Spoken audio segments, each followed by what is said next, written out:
نبی پاک نے فرمایا 3 کام کرو تمہیں فائدہ ہوگا۔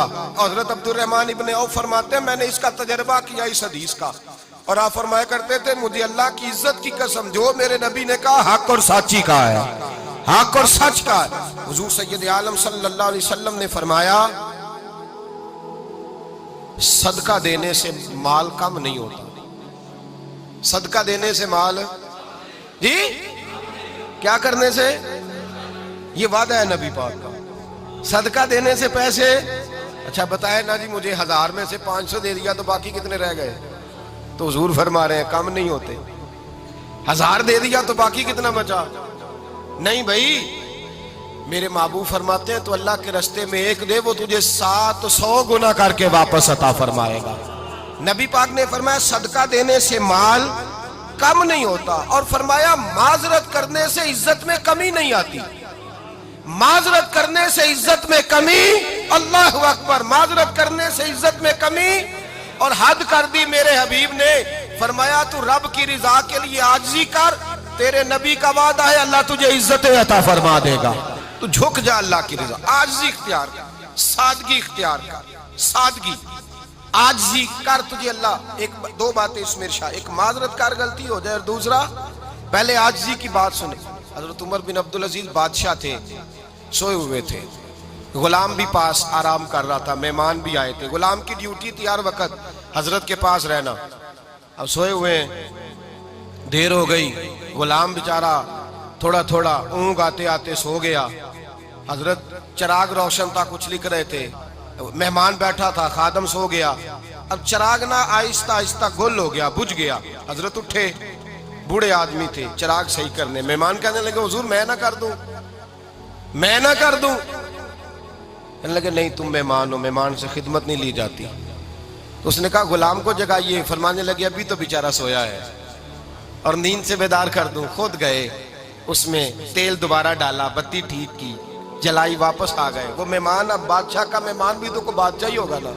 کہنے لگا حضور آپ اپنے کام خود کرتے ہیں؟ کیا لفظ ہے، کیا حسن ہے، اور 2 جملوں میں کیا تاثیر ہے۔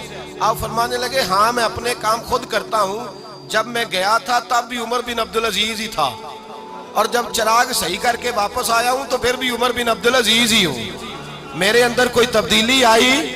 میں وہی ہوں جو گیا تھا۔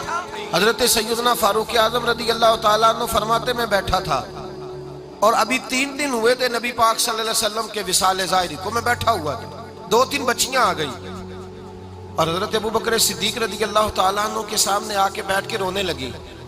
جناب صدیق اکبر رضی اللہ تعالیٰ کا بچیوں روتی کیوں ہو؟ تو کہنے لگے آپ خلیفہ بن گئے ہیں، جب سے ہمارے ابا کا انتقال ہوا تھا ہمارا ذریعہ معاش یہ تھا کہ ہم نے بکریاں رکھی ہوئی تھی، آپ روز آتے تھے بکریوں کا دودھ دھوتے تھے، ہم پی بھی لیتی تھی، بیچ کے گزارا بھی کر لیتی، اب آپ تو خلیفہ بن گئے، کون آیا کرے گا؟ تو حضرت ابوبکر صدیق فرمانے لگے تمہیں پتہ ہے جو خلیفہ ہوتا ہے وہ تو خادم ہوتا ہے قوم کا، میں آیا کروں گا۔ حضرت ابوبکر صدیق روزانہ اٹھتے عصر کے بعد اور جاتے، خلیفہ ہونے کے باوجود ان بچیوں کی بکریوں کو پکڑتے، دودھ دھوتے، ان کے گھر میں دے کے آتے۔ حضرت فاروق اعظم جب بھی دیکھتے تو کہتے ابوبکر تو پیچھے آنے والوں کے لیے رستہ بڑا مشکل کر رہا ہے، بڑا مشکل کر رہا ہے، جگر راہ وفا میں نقش ایسے چھوڑ آیا ہوں، میں جس منزل سے گزرا ہوں وہ اب تک یاد کرتی ہے۔ حضرت سلمان فارسی رضی اللہ تعالیٰ عنہ صوبے کے گورنر تھے، سادہ سا لباس پہن کر، سادہ سا، بس اسٹاپ پہ کھڑے تھے، جہاں سے لوگ اندر داخل ہوتے تھے، جہاں سواریاں باندھی جاتی تھی، آج ہم اپنے زبان میں اسے بس اسٹاپ کہتے، باہر کھڑے تھے۔ کوئی مہمان آ گیا کسی کا، اس نے دیکھا سادے سے کپڑے ہیں، خستہ سی حالی ہے، اس نے سمجھا کوئی کلی ہے شاید، معاذ اللہ کوئی ملازم ہے، کہنے لگا خادم ادھر آؤ، ادھر آؤ۔ آپ قریب گئے، کہنے لگے میرا سامان اٹھاؤ۔ امام غزالی فرماتے ہیں جب تو علم پڑھنے بیٹھتا ہے تو یہ بھی خیال کرنا تیرے اندر تکبر کا بوٹا نہ لگ جائے، عاجزی اختیار کرنا، عاجزی۔ سر پہ رکھا ہوا ہے سامان، حضرت سلمان فارسی نے، گورنر صاحب نے، اس آدمی کا، مہمان کا سر پہ سامان رکھا اور جا رہے، سنو اور غور کرو۔ جب جا رہے تھے جو آدمی بھی ملتا گورنر صاحب ہمیں دے دے، مہمان پریشان ہو گئے، کہنے لگے حضور آپ گورنر ہیں؟ فرمانے لگے نہیں، یہ تو میرا دنیا داری کا نام ہے جو ان لوگوں نے رکھا ہوا ہے، اصل میرا نام وہی ہے جو تو نے لے کے پکارا ہے، اصل نام وہی ہے. تو نے کہا غلام ادھر آ. آپ فرمانے لگے پہلے میں ایک یہودی کا غلام تھا، پھر رب تعالیٰ نے فضل کیا تو میں محمد عربی کا غلام ہو گیا. رسول